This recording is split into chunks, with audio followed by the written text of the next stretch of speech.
Okay, so in today's tutorial I'm going to be showing you how to use the Kovaaks Map Creator, since there's really not too much out there about it.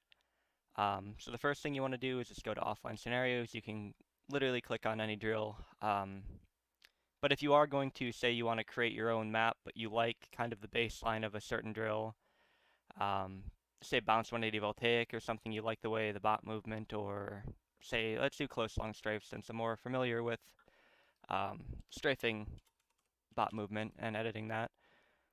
So, okay, close long strafes, just hit edit or any drill you want, hit yes on the unpacking. And then from here for editing map, you can hit edit map and then you can change parameters here if you wanted to move this or whatnot.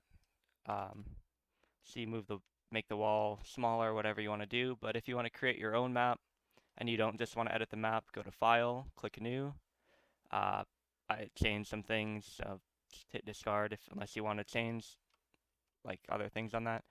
Right now you're in free movement, just have this kind of grid, and you can change the size of things you're placing down. So if I go 32, the cube's going to be pretty big. If I go down to 4, I place a cube, it's going to be pretty small. You can click on something, hit the delete key on your keyboard as an easy way to delete it. You have your undo and redo buttons here. Alright, so I can undo, put those back, or redo, delete them. And when you save a new map, I would recommend doing save as for the first time. But also under edit, I'd recommend going here, click keybinds, and just try to familiarize yourself with this. I'm not going to see these for too long because I did change them to my personal preference. Um, Also just shows you copy and paste or your normal keybinds, same with undo. Um, and then basically to get started, you want the floor.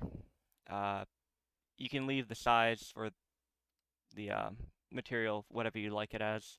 I usually just use, 4 or something smaller. And I like to, for location, I just like to zero mine out. So it's just starting at the direct like start point. And then size, you can make this whatever you want. I'll start with a 1000 so you can see what 1000 looks like. So it's X and Y at 1000. And then what you can do, if you want to change the material the way it looks, just go to Art Objects Materials. And then you have ground. So if you wanted to make this the wall, which I wouldn't recommend just for when users customize it, whenever you'd say change your wall color, it would instead change the ground in your scenario, which is just really weird and probably not the best idea to do. So if you want to change the ground to whatever you want to change it to, I'll just do brick clay beveled since the first one. Just grab it, drag it over ground. Now take ground, drag it over the floor you just created. Now it has this material over it, but the bricks are quite big looking. So you just go over here on the left side, scale, and type in whatever you want. I'll just put 0.5 to start with, and then you can change the other parameters of it like you would in your visuals like normal when you're playing a scenario. So just hit save. Now what we can do if we want to test it out, it's by default at play at respawn. Change that to play at camera since we haven't put a spawn point for our player character yet. And then just click play.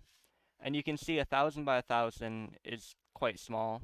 So you can hit 0 on your keyboard, or at least that's what the keybind is for me to go directly back to the map editor. Just click on the floor here.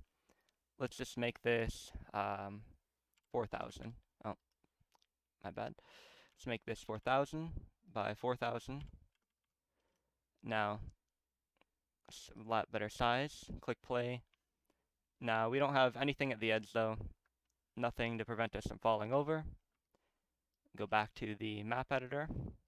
We can either put a physical barrier there, like actual walls, or we could do invisible walls, and I will show you with the physical walls first, and then later on in the tutorial, I'll show you with invisible walls and different cool things you can do with that.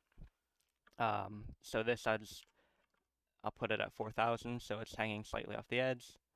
And then X we'll also put at 4000, and that will bring it all the way down to the edge since we made this 4000 by 4000. And then the height, you can put it to whatever you want. 50 would be probably like a good half wall size, 50 or 60. And also with the play it camera, if you're too high up, it will just bug and you won't be able to move. So just go a little closer to the ground. And as you can see, we have have this kind of little small wall, but we can jump over and still fall off our map. So I'm going to put that at 200 so we can't jump over it. And I accidentally placed a thing while trying to click and drag. Oh, and also the movement is your right click, and then you just hold that down and use your movement keys. And then there's up and down keys as well, but I rebound the up and down keys so I don't know what they are at default, which is why I'd recommend going and familiarizing yourself with the keybind. But if we go back here for the height, let's just make that 200, and now we can just go and place another wall here. Place that down right there, and 4,000 again, and you see it offsets and it goes to the right instead of the left. So right here for location, we just need to do negative 4,000. And oh, not negative 4,000, my bad. Yeah, zero that. Put it at 0. Because this would be, I believe, positive 4,000, and this is 0 here. And then I should have actually resized this to make it more even, but it doesn't really matter that much, really, if at all. Just place another one, and then again, just kind of repeated the same thing, and then 0 this as well. And we'll go over, place our last wall. Then we'll just kind of have your standard square as a map. And again, 0 that out. 0 that out. And 200, let's make sure. Okay, so that Z needs to be at 4, so it's up a little higher. And there we have our walls. I forgot to make the height on this wall. So now we have our basic, and did not mean to make that 2,000. 200, and this wall again, I also forgot to make 200 high. And you can make it whatever height you want, it really doesn't matter. And then it's the same thing with material as it is with floor. You go to materials, and then scenario theme, wall, pure white. You can just drag that on there because I think by default it's going to be ground, yeah. Because this orange outline by default, that's gonna probably be ground. And then you can put whatever you want for the walls. I'm just gonna go down and make it a standard I'll use a white wood board. I think that looks decent. So white wood board, drag it over wall. So now walls, white wood board. And I guess those were by default already walls, which I guess is pretty smart of the game to recognize since it's vertical that it's going to be wall. Now we can do play as camera again, and it bugged because I was a little bit too high. Just play as camera. And now you see our jump height's not high enough to go over. If I increase the jump height, I could jump over the wall still. But just make sure that you don't allow your player jump height to be too high to jump over walls. And if you did want to have really high jump height, but you didn't want your walls to be really high, what you could do is go to default and then essentially just make an add-on to the wall here. So just put a cube, and then again, same kind of concept. You have it go all the way around, right? I'm not going to have it go all the way around. Let's see. Okay, 400, that meant to be 4,000. Little typo. And then if I wanted, I could just make this really high, or even higher if I wanted. I could make it 1,000. Right, and then if I want this to be invisible but stop players, you just go from default here for breast type, and then turn it to clip. And in the map editor, it's going to be purple like this and tell you like what kind it is, clip. And then just play at wall, and I actually have to go and increase my jump height, which you go under character, so player characters, it's Quaker, so character Quaker, and the enemy character is also Quaker. You can change that or keep it the same. You have your run speed, and there won't be something called jump height. For jump height, it's actually going to be jump velocity, so that's at 800. I'll just put that at 5,000, so it's quite high. And then gravity scale is essentially how much gravity there is and how quickly you're going to come back to the ground, or well, part of it. But that's like it says, it's the gravity. Hit play, we have 5,000 jump height. Now we can jump really high, even higher than our invisible wall. So I'll change that. I'll put that down maybe to 2,000. Just kind of have to play around with the values and then see what you like. So 2,000, yeah. So now I can clearly jump high enough to get over our wall here, but we put an invisible wall. Now here we don't have an invisible wall, and you see we can jump right over. So that's kind of something cool you can do if you don't want to have your walls like super high and you want to leave kind of a more scenic looking area where people could have, see the different sky textures all around. Um, and then also with the bots, because obviously you want to have a bot, so I will put a spawner for a bot. And if you go right down to game components, spawn point, you can just place one down anywhere. You can resize it with location and rotation. So rotation is which way the bot's gonna spawn in facing, or the player character will. So this you can, again, it's just gonna be your standard 360 degrees. So 180 is gonna turn it directly around. 90 degrees is gonna bring it to the side, and 270 the other side. I'll just put that back at 0. And I will also create a player spawn point, but first, there's going to be team mask by default. Enemy bots do not have a team, so you leave this blank. But for character profiles, you need to add one. So we have Quaker, which I will be our player profile, I think. Or actually, because I've never actually worked with just one bot as representing the player and the enemy. So we can actually try that and see if an enemy will spawn. So I'll just do play at camera, and we do not actually have one spawning. So again, like when you're just playing around with this, you'll have different stuff happen. Uh, okay, I didn't actually add the Quaker profile. So let me save that. Let me just name it test map. And then save as. Now we have our map saved. We'll see if the enemy spawns now. Okay. The enemy does not spawn. So just go back to scenario editor. And then for bots, we have Quaker Longbot. You can create a new bot if you want under here. And then I'll name this test bot as well. I'm not going to use this other than this. You can change the health, spawn delays, really whatever you want. I'm going to put the spawn delay both at 1. This is where you change whether you want it to be a headset only scenario or a headset only bot. You can change the movement speed. Let's put this at 1,000. And then, where is it? Effects. So like if you want lifesteal on the bot, if you give the bot a weapon, you can have that. Health regained on kill. This is going to be for the bot, so it's not really important for them to have it necessarily. This is where you'd want to do it on the player character. But we can actually, this is where you change your bot under boxes, what it looks like. I'll just leave it at default. Save that. And then bots, I'm going to add our test bot that we just created. Oh, actually that's under character, my bad. I'm still newer at this, so I'm not the best, so test bot, I'll also call this test bot. Character profile, now this is where the thing we just created, the test bot we just created, we'd put under. So when you actually create a bot, the bot is the bot itself, and then the character is what it's going to look like, its health, all that. So it's 2 tabs you have to do there. I'm going to toggle no aiming and shooting to save resources since we don't actually have, we're not going to have any weapons, no dodging.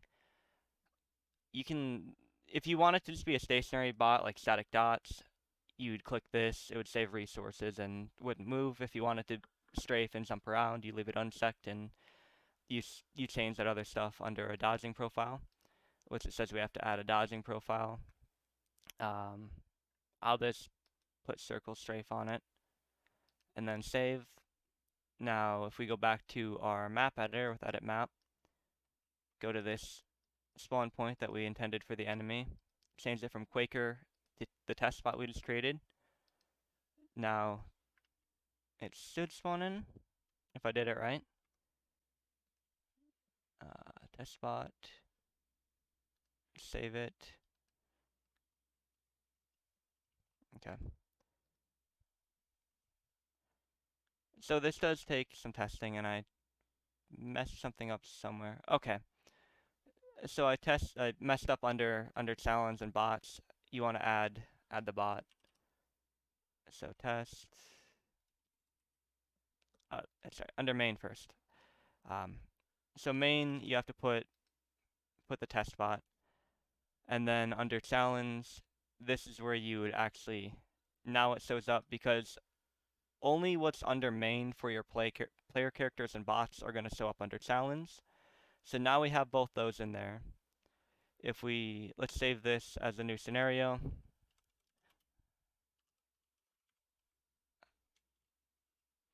So just call this test scenario. Now it's actually going to show up when we in the completed scenarios, although it's not completed. Now you see I spawn in outside of the map, and this took me a while to figure out because I made a stupid mistake. So just hit edit again. We edit it, edit map, and how you fix the spawn issue with spawning outside of the map is you need to put a spawn point for the player, which I did do, but still I messed other things up about it. And I want my player to spawn looking toward the bot, so I'm going to turn this to 180. Now he's looking toward the spawn point of the bot. Click Team Mask 1, add profiles, and Quaker, since Quaker is our player profile. Save the map, go back to Scenario Editor. And then what you'll see under Challenge is that the player profile is Team 1 right here. Team 1 is highlighted. So you need to make sure that whatever team is highlighted under here, under Challenge Properties, is the same team as what you put your player spawn point. Now if I hit play, I'm going to spawn in here, and we see our bot, which is quite small. But that's how you'd put a bot and a player in. And you only really need one player spawn point. You could probably put more if you wanted, but it's not necessary. And then as well, you could put multiple enemy spawn points the same way. You could either create a whole new one like this and then add profile, change it to test spot, and change anything else, dimensions of it. Or you could just right click that, delete, and then if you click on this spot, right click, you can duplicate it. So now there'll be another one. You can just drag it around or use the location here to move the location of it. And also it's already going to have the player profile here that you put it in the team mask, since it's just a copy of this one point. I will delete that for now though. And I will show you if you wanted to have, say, a half wall scenario like I created before. Just go back to default, put a cube, and then put that. Okay, we actually want Y value, my bad. I'm just going to put this 4,000 and put this at 0. Height, we'll put that at 60 because that's a decent height for a half wall. If we change we need to change the bot height, but it's a generally decent height I found for a half wall. And then we'll also put a half wall over here. We'll actually just duplicate this and then change the location on Y. Just try, well, which way did I put that?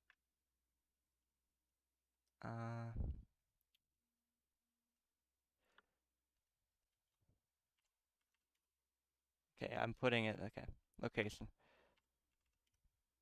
Okay, I was doing the wrong way. So that's my mistake.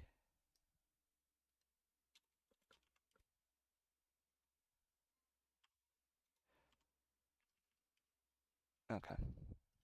Yeah, so you just kind of gotta mess around with it. So I'll just put it there, a half wall, they're pretty close together. And how skinny it is, you can just change that as well if you want. So we obviously don't want it to be 0, let's just make that 20. And then we'll do that with this because we don't want it to be like just no thickness. Now, if we can do play at camera, we have a little half wall here. We can obviously jump over it, and we don't want our player to be able to jump over it if we're making a scenario where we isolate the bot and the player on each side. So what we can do there is just create another wall, and we'll make it 20, again, 20 thickness, and let's make it really tall so our player can't jump over. And obviously right now it's just a wall, we won't be able to see through, but if we go from brush type default to clip, now it's invisible, and we could put one here, but we don't really need to, since we already have one here that the player can't jump over. And we'd want invisible barriers so our player couldn't jump out of the map as well with how high our jump height is, but just for the sake of it, we'll just leave it how it is now. We have that invisible wall before we could jump over. Now we're being stopped, but we can still shoot our target here. My aim is really bad right now, but as you can see, we are doing damage to the bot. So that's how you create an invisible half wall, just like we did over there. And another cool thing you could do, I'll delete this.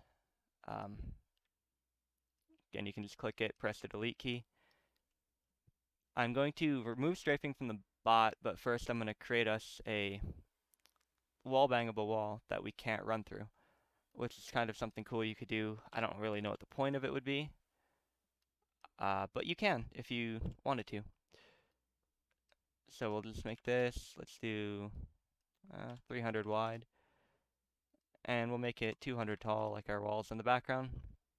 And we just want to turn this to no collision, which if we just play now, it appears on the map, but we can walk through it, and kind of hard to shoot the bot when you can't see it. But as you did see, I tagged a little bit because now the health bar showed up. So you can shoot through these walls when there's no collision. Now if I open this back up, and I want to create this something I can't run through but can still shoot through. If I was trying to simulate a wall you could shoot through in R6 or Valorant or whatever kind of game you could wall bang. So I'll put that there. And if I just want to keep the same thickness, I just shift this over. Let's go 28, so it's inside the wall now. Put it at 4 height, and then we can just shift this over. Now, we had it 200 high, so let's keep it the same height. And I do believe we had 300 wide. Yep. Okay, we did. Now it's at default, so now it's just going to be an impenetrable wall we can't run through or shoot through. Now we want to change that to, I do believe clip, if I remember correctly. Although I will, let me pull it up. I'll link the website where they have their little wiki of how to create maps, but it's quite basic, so that's why I'm making this tutorial. So yeah, clip is invisible, it stops movements but not bullets. So we have a clip wall kind of layered inside a no collision wall, so the no collision wall you can shoot through, move through, but the clip you can only shoot through and not move through. So now, because we layer those two, I can't run through this, but if I can... Okay, we got a few hits on the bot. As you see, I can't run through the wall, but I can still shoot through it, so that's how you'd make something wall bangable. So it's kind of like the basics of map creation in itself. You can kind of get creative with what you want to do, creating ramps and whatnot. I mean, the possibilities are really limitless, and right now, the default's really small, so if you don't want it to be that small by default, hit the undo, just turn this up here, and then now you have a much bigger object. And with it at 128, if I wanted to say change size from 128 to 150, I can't do that because it can only go in increments of 128. So we'll turn this back down to 4. And then let's just put this at 400. Now we made it wider, and then we can make it longer. Let's put it at, let's just say 800. Now we have a nice gradual ramp here. If we want to increase the incline to make this taller, we just change the Z value, put that at 300. It goes up, and so on. You can make quite steep ramps. Now, I don't know the limit to how steep a ramp can be and still allow a player to run up it, but you can do cool things with that. And really just, you can make really whatever you can kind of think of. It's just about kind of figuring out how you want to do it. But for that, we'll leave that how that is, and we'll now go and change bot characteristics. So I'll save the map. You can either go File, Save As if you want to make a different variant of the map, or you could just do save and it will overwrite whatever current variant you're working on, which you can see right here. It will say map, test map.json, so you know what one you're currently working on and what scenario you're currently working in. And then we can go to scenario editor. And then for the bot, if we wanted to stop the bot from strafing, one of the things we can do, I do believe it's under bot, click our test bot, and then dodge. We can turn on no dodge, and that'll just disable all dodging, and we can play, and we see the bot doesn't dodge anymore. Now if we go to character, go to test bot, and then we can change the health of it. It's at 300. Let's put that, say, at 2000. And then we can change the run speed and all that, which won't matter since we have dodging off. But if we do have dodging on, we can change all the parameters for its jumping, crouching, crouch speed, all that cool stuff.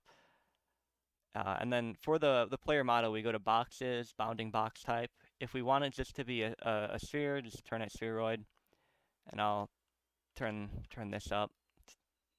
The height's not going to matter on a sphere. Main bounding box, okay. So it just must be main bounding box height must be greater than or equal to 2 times the main bounding box. Okay. Alright, so I guess height will matter. Now it has a head here still on the sphere. So the body's gonna be a sphere, head's gonna be a sphere. The way we change that is go back to boxes and unsec has head. Save that. Now it will just be a sphere. And if we wanted to, again, change that to something like in thin aiming long where it's more cylindrical, go back to boxes, go to cylindrical, save that, and we didn't make the height high enough, so it's not actually gonna change. So height, let's just put that 400. Now as you see, now we have just a cylindrical bot. If we want, we can give it a head with the same sort of thing as before. We just check has head, and you can change how big the head is. So we put it at 30, it's smaller. You can make it bigger, do whatever you want with that. And then as far as if you've seen like the robot drills, it's under here. So we have Ecto and Endo are going to be the main ones. And then you want to do per mesh hitbox. I'll show you without it first what that does. So now we have a really big bot, but you see this kind of translucent, transparent outline. So if we shoot right here, it's going to actually kill the bot because the actual hitbox of the bot is still the cylindrical with head hitbox. So that's why you go to when you go to boxes per mesh hitbox, check that. And now the hitbox for the bot is only really going to be on the bot itself. And right now I don't think we have any headshot damage. You see it, headshots and body shots do the exact same amount of damage. So that's when, even though you put a head on the bot itself, you need to go to weapon, and whatever weapon you're using for the drill, and then headshot capable, check that. And then the headshot factor is a multiplier of the base damage. So if we wanted the headshot to be 5 times damage, which is, I would say, quite excessive, just put it to 5, save, and now kills slowly in the body. In the head, it kills a lot quicker. So that's how you put on headshots if you want headshots. And then go back to our test bot, and then we'll make them a little bit smaller. That way it's not so large. Turn to a 300. Save that. We should spawn back in. Okay, still quite a big bot. But if we go over to bot, if we want to make them strafe, click on test bot. Character profile is test bot, which is what you need to make sure if you're having any issues that the character you're editing is essentially like synced with your actual bot. So just go to dodge, unsec that, and then this is your dodge profile. And I don't know what the circle dodge is going to do by default. So you see him moving around, doing his dodge now. And if we go to dodge, we have circle strafe. We can create a new one. We'll just test dodge. Create test dodge. Target distance. I haven't messed around with this too much, but I do believe it's a minimum and maximum range of how far you are away from it on whether it tries to get closer to you. So if you're outside of 750 meters and inside of 2500, it should try, or not meters, but blocks or whatever, it should try to get closer to you. Toggle left right is going to be its left right strafing pattern. Initial left right, you can pick which way it initially starts to strafe, or if you, and you can put it whatever you want it. I just put it random usually. Toggle left right time. This is going to be how long it holds each left or right strafe for. Strafe speed multiplier, haven't messed with this too much, um, but you can mess with that if you want. I'm not going to mess with that now on video, as I don't really know what it does. Haven't messed with it. Strafe swap pause is going to be minimum and maximum for when it changes direction, how long it stops for. So right now, I'll put that 0, 0, and I'm going to uncheck forward and back so it doesn't go forward and backward. Move, we can have the jump frequency, which it says 0%. 0 is going to be 0%, so it won't jump. 0.5 will be 50%, and 1 will be 100%. But if you put it at 1, make sure that you have pogo jump enabled.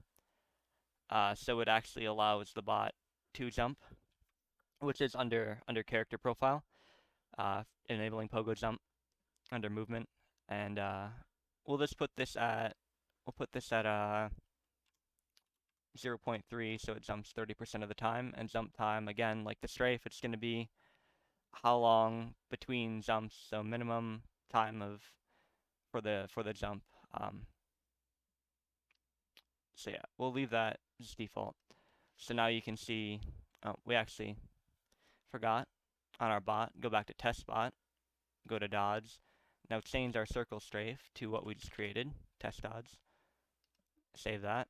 Now he should just strafe back and forth. He's doing relatively quick strafes, and when he gets to the edge of his strafe, he's not actually pausing, he's immediately strafing in the other direction. So if we want to have him do a little pause, we'll go over to test dodge again, the one we just created, and under strafe pause time, we'll put the minimum at 0.5, and we'll just leave the maximum, we'll put that at 1. So now, when he strafes, he's going to stop. He should. Okay, he bugged a little bit. So again, like sometimes you'll mess with it, and it does things you're not expecting. That's fine. Just put that at both the 0.5. Why is that? Okay. Okay, there we go. Now you see he stops for 0.5 seconds before strafing in the other direction. We can change that to whatever we want. And then also for how long he's strafing, left-right time. Let's make this, let's put that also at 0.2. Now, he's going to do very short strafes, as you see. And we'll just put that also we'll put that at 0, so he doesn't pause at the edge of his strafes, and you'll actually see how quick his strafes are. He just does really quick strafes because we put it at 0.2. If you want to make more of a long strafe drill, you could put it at 1 to 2 seconds, or whatever you want it. Now he's going to be doing really long strafes. So it's just, that's how you do the strafing. And yeah, that's how you do the dodge profiles. You can mess around with a whole bunch of other stuff if you want. There's waypoint logic, which I haven't actually started learning yet. I just started getting into this a day or two ago. Taking damage, you could decide whether or not the enemy taking damage will force it to toggle its left-right strafe or forward-backward strafe.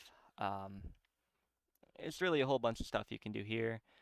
Line of sight reaction, what you want to do if you're in its line of sight, or if you want it to automatically kill itself in your line of sight. And you can change the time. So that's if you had, say, like react clicking, the react clicking drills to where the sphere will spawn and then despawn after a certain amount of time. That's how you would do it under there, I do believe. And you can change that to whatever you want. I'm going to leave that off because I don't want the bot to default kill itself. And then the movement of the bot is obviously under here, all the size of the bot, whatnot. You can put abilities on the bot, like sprinting or, dashing or whatever you want it to have. And then also effects. Insane's damage, knockback, I'm just going to put that at 0. Now when I shoot it, if this works correctly, yeah. Now that I shoot it, it's not getting knocked back like before. And then also for our player bot, we can change, a lot of that stuff too. We can change what weapon we have, our box, our hitbox, and like whatnot. I don't ever really change that. I mean, it may be helpful, more helpful for third person, or how high you want the camera to be. Abilities, again, we can give ourselves whatever we want there. Stuff to do with spawn. I haven't messed around with this too much as I haven't needed to yet. We can change health regain.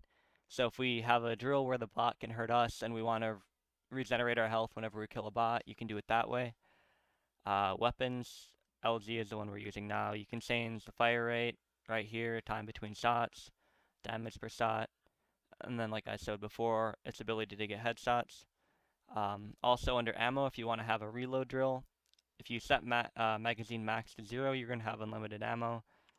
If I set that to 50, I'm going to have 50 bullets, empty reload at 0.5 seconds. If I wanted to make it more punishing, I could put empty reload and partial reload at, say, 3 seconds. Save that, and now I have 50 bullets, and it takes the 3 seconds to reload it.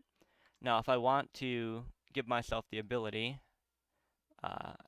to reload, ammo reloaded on kill, if I want to reload my entire magazine, I can put it at 50, and now whenever I get the kill, it's going to automatically reload my ammo, and it will skip this 3 seconds. And for this drill, I'll just put the ammo higher, since the enemy is quite tanky.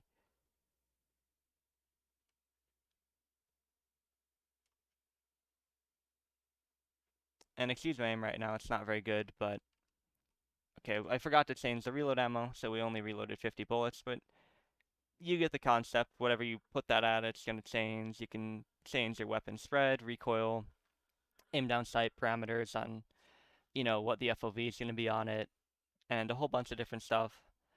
So, I mean, you can really just get as creative as you want with this type of stuff.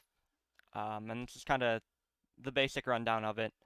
There's a lot more you can do, but if I were to go over everything you could do in this, it would probably take hours. So hopefully that helps anybody. If there's anything you need help with, leave it down in the comments. I'm not the best at getting to comments because I don't really consistently make content. But I will try to check comments, and if I see any questions or whatnot, I'll try to get back to you if I know the answer. But yeah, that's the basic rundown. Hope you guys enjoy this video, and until next time.